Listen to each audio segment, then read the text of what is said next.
Hi, everybody. I'm your host, Shirin Yadigar, and you're watching Moms Matter. And all the way from Israel, we have human rights activist and journalist Emily Shrader. Thank you so much for being here with us. Happy to be here. You are incredible. I've been watching you for years, and you've shared that you made Aliyah 9 years ago during the war because it was so hard for you to stay here and stomach it. You needed to be there. Mm-hmm. And you were there on October 7th. Of course, yeah. Tell us as a journalist what has unfolded for you and what you've seen in the past 2 months. Oof. How long do you have? As a human rights activist, as a women rights activist, what is it that you've seen? Well, if I had to put it in one word, it would be trauma. I've experienced a lot of wars, even in the time that I've lived in Israel. I've experienced rocket fire. I have been near or witnessed terrorist attacks multiple times.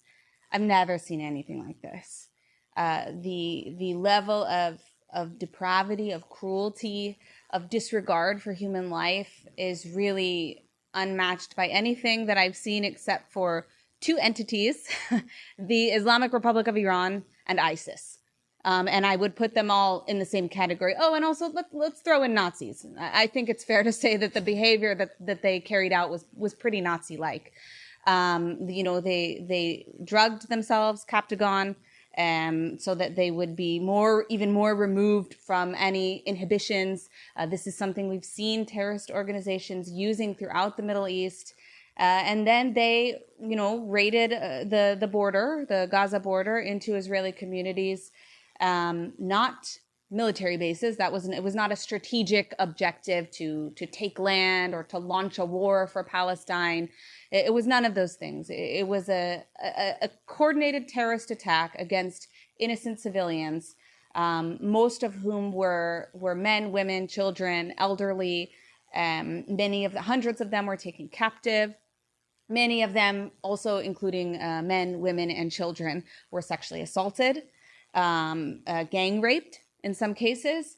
But I think the thing that really horrified me the most when I was in Kfar Aza, one of the communities that was hardest hit, and also in Kibbutz Be'eri, another one that suffered some of the highest number of casualties. 10% of their entire community was killed in these attacks, and multiple more. Some of them are still in Gaza as hostages. But what really stuck with me is that they took such enjoyment out of it. And I think that's what separates this from other terrible atrocities that happen throughout the world, which do happen. But to celebrate and to express like joy over murdering people, it's shocking. It's shocking to me. I mean, you're talking about a terrorist organization that is funded by Iran. Well, you talk about this all the time, and you've been really covering this. You understand it really well. So can you explain to us in a nutshell? Obviously, this is a much longer conversation, but in a nutshell, for people who don't understand what Hamas is and how they're being funded and what's happening, can you give us a quick recap of that? Yeah, so Hamas is an Islamist terrorist organization, which is technically an offshoot of the Muslim Brotherhood. They're Sunni, so they shouldn't work with Iran.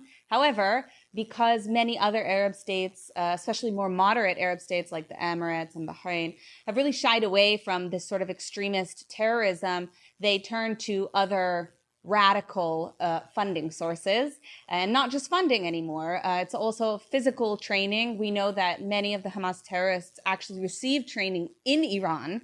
The Hamas leaders were meeting with officials of the Islamic Republic in Syria just a couple of weeks before the October 7th massacre. The Ayatollah himself was tweeting about how something was coming on social media days before October 7th. So the connections between these two organizations is very strong. The last year they gave them $100 million in funding, and that's just what's known so far. We also know, of course, they've provided support in other ways. And Iran is very creative. I mean, they're no dummies, that's for sure. They're very creative in the ways that they carry out and fund and support terrorism, and not just in Hamas. They also fund and support Islamic Jihad, which is another terrorist organization in Gaza and also in the West Bank. Of course, the Houthis in Yemen. the Kataib Hezbollah in Iraq, and also Syrian militias, and of course Hezbollah in Lebanon. So we're talking about at least 5 different places in the Middle East that have been destabilized by the Iranian regime, essentially occupation of the Islamic Republic. Wow. So this is not just an Israeli problem. This is a problem in the entire region. It affects all of us, disproportionately women and children, disproportionately not Israelis. It's actually the Arab world that's suffering the most from the Islamic Republic and from these terrorist organizations. So it's not something exclusive to Israel.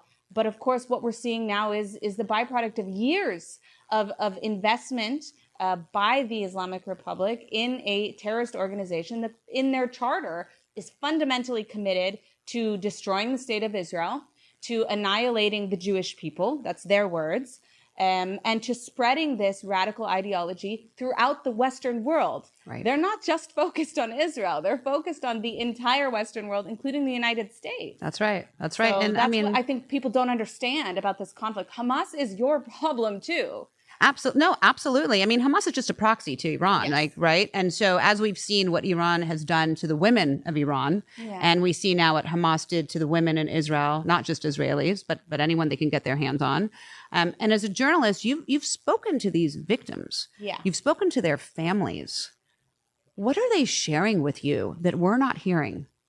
I mean, there's a lot that hasn't come out yet. It's only started to come out about the sexual assault that took place. Also amongst the hostages, there were at least 10 of the hostages that were released initially in the humanitarian pause and fighting that they had.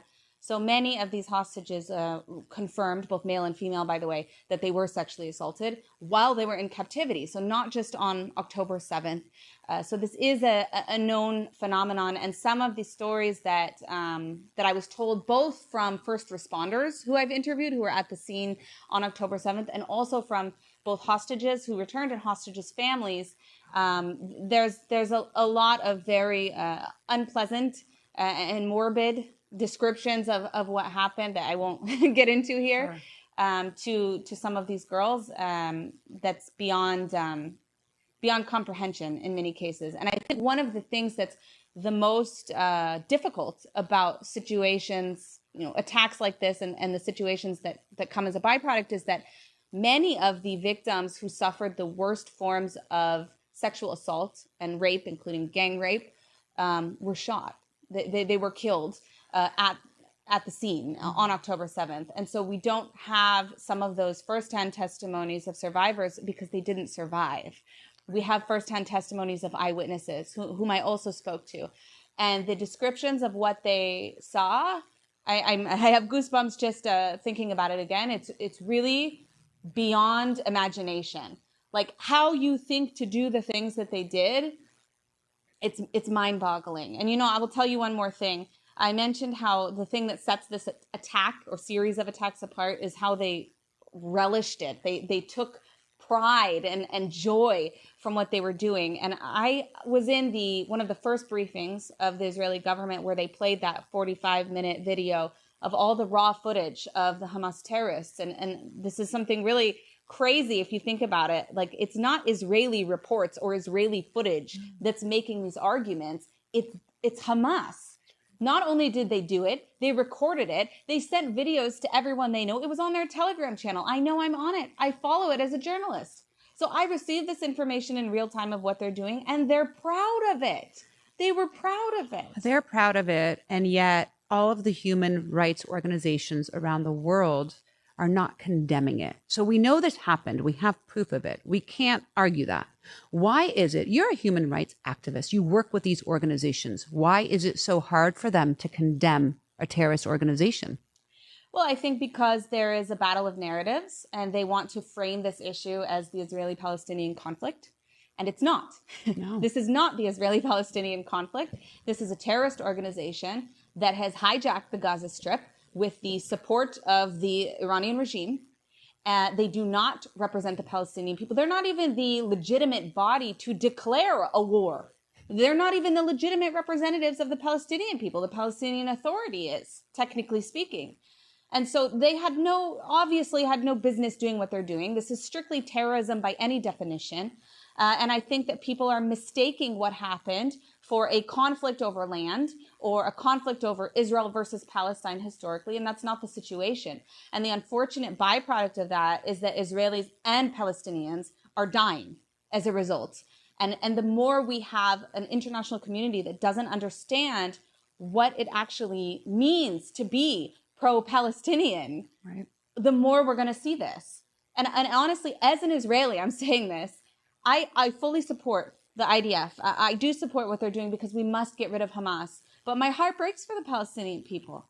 And I do think that the Palestinians in Gaza deserve better leaders.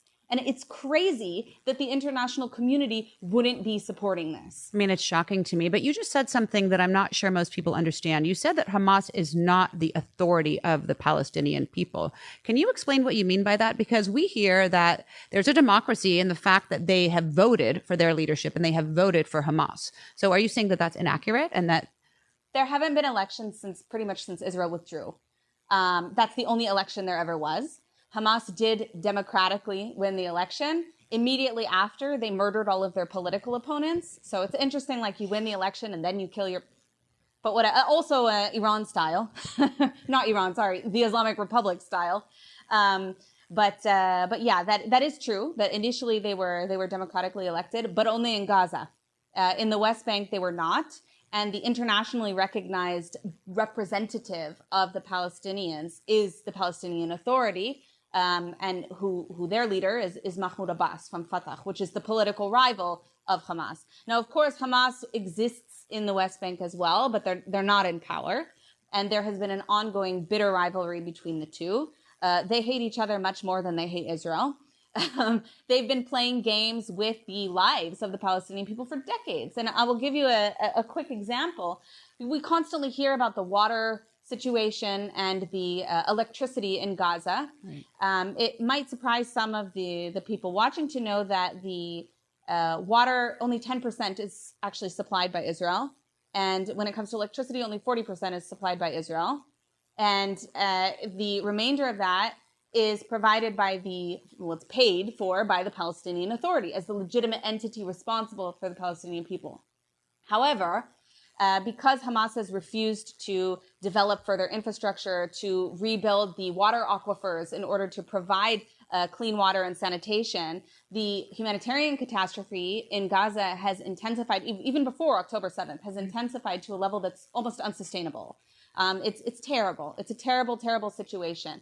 And rather than invest in rebuilding that and then Hamas gets credit in Gaza, the Palestinian Authority says, no, we're not going to involve ourselves in that, even if it means the Palestinian people suffer and die, because we don't want Hamas to be successful. I mean, and this is the same tactic we've seen the rivaling political parties within Palestinian society for decades. And it's the innocent people who pay the price. And that's really, really sad. And despite all this, and despite repeated wars, and despite terrorist organizations, Israel has overseen transfer of humanitarian aid on a daily basis. They are doing all that they can within the limitations that they have. It's a difficult situation, impossibly difficult for most people to understand. But at the end of the day, Israel does not have an obligation to protect Palestinian people. The Palestinian leaders do. Israel does have an obligation to protect its citizens, both Arab and Jewish, from the threat of terrorism. Yeah, 100%. I mean, I think what you're saying, and most people don't understand, is that the villain here is Hamas, is the Palestinian Authority. They're not taking care of their people. They're using their people as human shields and blaming the IDF and Israel for all their problems, which is not the case. And you just told me before we came on that you were in Gaza a month after the war. Yes. You were there as a journalist. Yep. What are the people on the ground in Gaza saying? I mean, they voted these people in. They're miserable. What are they saying? What do they want? So it's very divided right now, probably more so than ever before.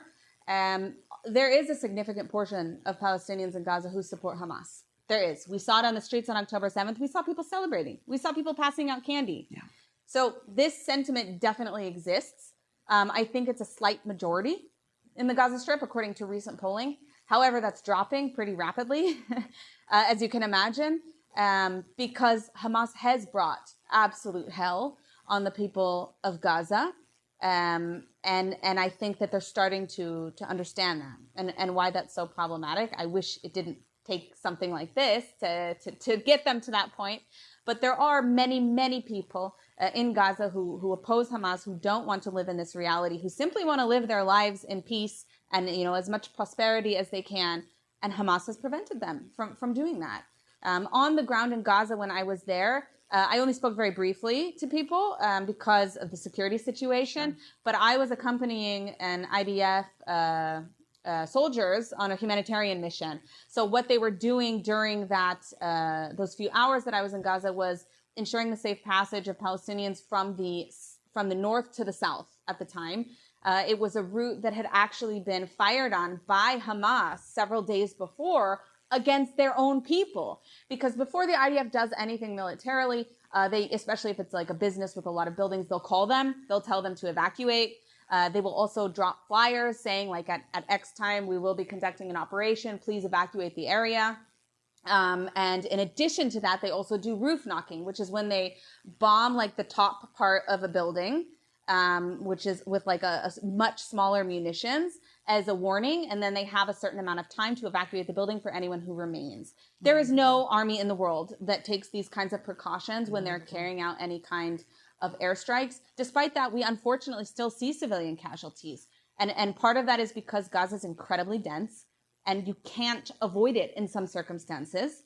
And in other cases, it's intentional because Hamas is putting rockets, they're putting command and control centers, they're putting weapons, munitions, storage in mosques, in hospitals, below hospitals, in schools, in UNRWA schools even, in UN facilities. So these are all things that we've seen in the past and also currently. And by the way, it's also a tactic that we know the Islamic Republic does. So, like father, like son. But yeah, it's a terrible situation. It's a terrible situation. My heart breaks for everyone in the region. You can't watch that and not have a bleeding heart. It's impossible. What's your message as a journalist, as a human rights activist to all of these young college students around the world, all of these people at the rallies that are chanting and rallying for the Palestinian people who really don't know the truth and don't know the facts? What's your message to them? I think I want to urge people to, first of all, do your research about this actual issue. And second of all, shy away from inflammatory rhetoric. We've seen a lot of this, even from some of the top levels. You have members of Congress like Rashida Tlaib, who continue to use inaccurate and inflammatory language about this conflict that doesn't apply to the situation, that makes everyone more upset. And the byproduct of that, as we've seen throughout the international community, across Jewish communities globally, is an increase in anti-Semitism. Right. And that's very demonstrable with every single operation that happens in Gaza. We have seen Jews being attacked in the streets, which is clear-cut anti-Semitism. We're not talking about Israelis walking down the street. We're not talking about IDF soldiers. We're talking about random people who are targeted because they are Jewish. That's right. This is anti-Semitism. This is a byproduct of the incitement, of the lazy language that people use when they speak about Israel because they can't be bothered to research the actual facts about what's happening. So be responsible. Don't go with the flow and say, oh, well, so-and-so told me that it's apartheid and genocide and ethnic cleansing. No, it's not. And it's not because everything Israel does is right. Israel may do things that are wrong. You can even have a fundamental problem with the state of Israel. But you cannot accuse Israel of committing a genocide or committing ethnic cleansing or committing apartheid because those are not accurate terms. They have definitions and they do not apply to the situation, whether or not Israel is right or wrong. And if you want to hold Israel accountable for things that you think Israel is doing wrong, exaggerating about it is doing the opposite. Because you are, as an Israeli, I'm begging you, I have been many criticisms of my country, but we can't deal with these issues when people are constantly spreading things that are not true about Israel. And I would like to be able to deal with incidents of discrimination or of racism or take your pick. We have plenty of problems, but it's not the same thing as having an apartheid state. So people need to be a lot more responsible. about this issue in general. Yeah, I appreciate that. You are brilliant and so dedicated, and we've been watching you. And I really urge everyone out there to follow Emily if you don't, because you're really putting out real information. You're getting through that misinformation out there. And I think you're really just an asset to the world and to humanity at large. And I thank you for all the great work you're doing. Thank you. Thank you again for being here. Safe travels back. Thank you. You saw it right here on Moms Matter, and we'll see you guys next time.